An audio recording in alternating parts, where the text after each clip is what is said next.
There's a peculiar thing that happens on the path of awakening. Sometimes you wake up too fast. You see, spiritual awakening is not always gentle. It's not always a serene sunrise where the light gradually spills across the horizon. Sometimes it's a lightning storm in the middle of the night. Like sudden, blinding, electric. One moment you're dreaming comfortably within the illusion of who you think you are, and the next you're jolted awake staring into the infinite. And it can be overwhelming because to awaken suddenly is to see too much too soon. To realize that everything you thought was solid is fluid, that everything you clung to as truth is only a passing pattern on the surface of something immeasurable. The process of awakening, if rushed, can shake the very foundations of your identity. You might begin to feel like a tree whose roots have been pulled from the soil. Aware of the sky, yes, but trembling in the wind. So let's talk about the 5 signs that you may be waking up too fast, not as warnings, but as gentle mirrors. For the awakening process is like learning to walk in a new world. Too sudden a step and the ground seems to vanish, too much light and you close your eyes again. The first sign is a kind of existential dizziness. You start to realize that everything, yourself, your thoughts, your history, is happening spontaneously. There's no little controller sitting behind your eyes pushing the buttons. The you you've always believed in begins to dissolve, and it's thrilling at first, freedom at last. But then comes the vertigo, because when there's no center, no anchor, who's steering the ship, you may feel detached, disoriented, even frightened, as though life is happening without you. This is the first shock of awakening. The recognition that you are not in control, you never were. Life has always been flowing effortlessly through the form you call me. But the ego, that clever illusionist, has been taking the credit. And when that illusion starts to crumble, you can feel as if you're losing your mind. But it isn't madness, that's clarity without preparation. It's like removing the scaffolding before the building has settled. The view is breathtaking, but the structure still trembles. The second sign you're waking up too fast is a sudden alienation from the world. You begin to see through the game, the endless striving, the competing, the pretending, and you feel like a visitor among actors who haven't realized they're on a stage. You go to work, talk with friends, watch the news, and it all feels unreal, like a movie you can't take seriously anymore. You see the futility of chasing status, the absurdity of control, the emptiness of possessions, and yet you must still live among those who chase, control, and cling. It can be lonely, this early awakening. You feel as though you've slipped through a crack in the play, seen the machinery batch, and can't unsee it. But remember, to see the illusion is not to despise it. The awakened one learns to rejoin the dance, knowing it's a dance, to play sincerely, without taking the game too seriously, for even the illusion is part of the truth. The third sign of waking too fast is a flood of insight without balance. Suddenly everything makes sense. The oneness of life, the impermanence of form, the futility of control. You feel as though you could explain the entire universe in a single breath. But insight without grounding can become intoxication. The mind expands faster than the heart can adapt, and what was once revelation turns to restlessness. You might feel an urgency to share what you've seen, to wake others up, to proclaim the truth, and yet the more you speak, the more others pull away, because truth, when forced, becomes noise. The universe does not shout, it whispers. It reveals itself in stillness, not in struggle. So when the lightning strikes too suddenly, the task is not to run shouting through the streets, but to let the eyes adjust to the light, to breathe, to allow the heart to grow large enough to hold what the mind has glimpsed. Now the fourth sign that you may be waking up too fast is a subtle, almost invisible form of spiritual arrogance, like the illusion of having arrived. It begins innocently enough. You've glimpsed the vastness of what is, and compared to the narrow world of striving and conflict, it feels like liberation. You begin to look at others still caught in the drama of their minds and think, they just don't see yet. I'm past that. But here's the trap.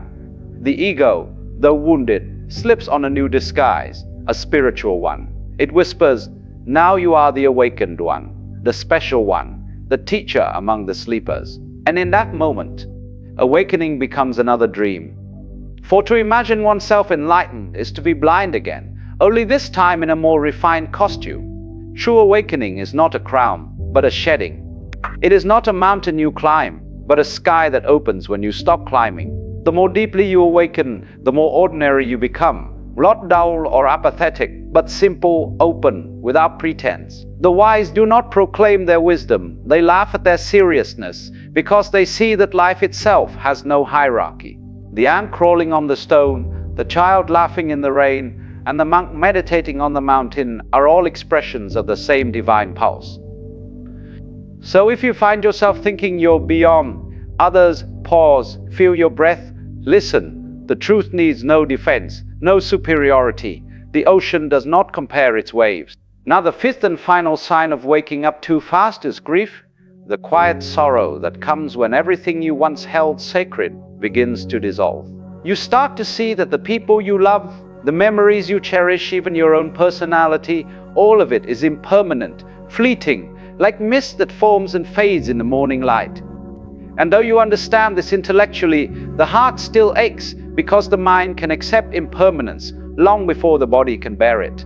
You may feel disconnected from joy, unable to care about the things that once excited you. You might even long for the comfort of the dream again, to unknow what you now know, to fall back into the sweet illusion of me and mine. But grief, you see, is not a mistake. It is the final gate of awakening. It is love learning to let go of its boundaries. When you grieve for the world, you are not regressing, you are expanding. You are feeling, perhaps for the first time, the immensity of life without filters. So do not rush this stage. Do not try to transcend it or push it away. Let it wash through you like rain through soil. Let it soften the ground of your being. That sorrow is not the end of awakening. It is its ripening, because what follows grief is gratitude. And what follows gratitude is peace. You see, awakening too quickly can tear open the curtain before your eyes have adjusted to the light.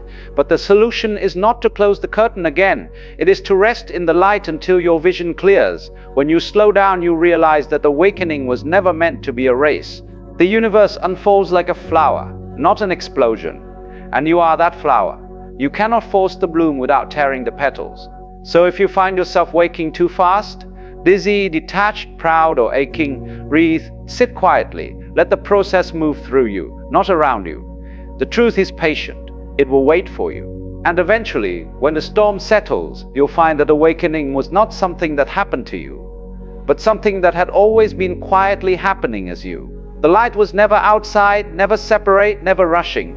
It was simply waiting for you to slow down enough to see that you were never asleep at all.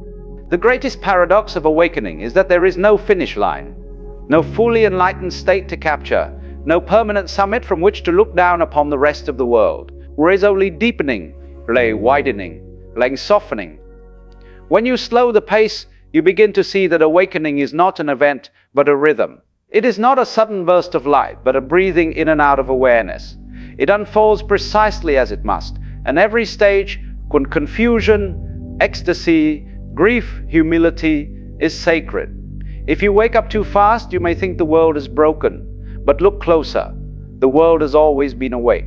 It was your gaze that was narrow, and the task now is not to escape the world, but to see it clearly, tenderly as it is, root shimmering with impermanence, yet utterly complete.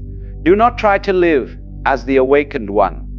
Live as a human being who remembers the divine. Live as the wave that knows it is water, less still rising, still falling, still shimmering in sunlight. The great danger of awakening too fast is not madness, but imbalance. And the great remedy is humility. To bow before life, to let the mystery lead, to understand that even now, there are depths unseen, layers unfolding. A tree does not demand to bear fruit before its time. It lets the seasons shape it. The rains to nourish, the winds to strengthen, the sun to draw it upward. And when it is ready, the fruit appears effortlessly, without effort, without play. So it is with awakening. Let it take its time. Let it season your soul. Because awakening is not about how quickly you see. It's about how gently you live with what you see. And that gentleness comes only when you stop running after enlightenment and start resting in the simplicity of being, the sound of your breath, the rhythm of your steps, the warmth of sunlight on your skin. This is the real temple. This is where awakening lives. You don't have to rush toward truth. It's already here. It is in the stillness between thoughts, in the pause between heartbeats, in the quiet understanding that there is nothing to become, because you already are what you've been seeking. So if the light has come too suddenly, close your eyes for a moment. Breathe. Let the brilliance settle into the bones. You are not falling behind. You are finding balance. And one day you'll laugh, a soft, knowing laugh, when you realize that awakening never demanded speed, only sincerity. That the universe has been unfolding you perfectly, petal by petal. Since the beginning, the 5 signs were never warnings, only invitations. Each one was life whispering, slow down, you're safe, you're home. So walk gently, my friend. Let the light find its way through you, as dawn finds its way through the mountains. And when it does, you will know you were never waking up too fast. You were simply learning how to open your eyes.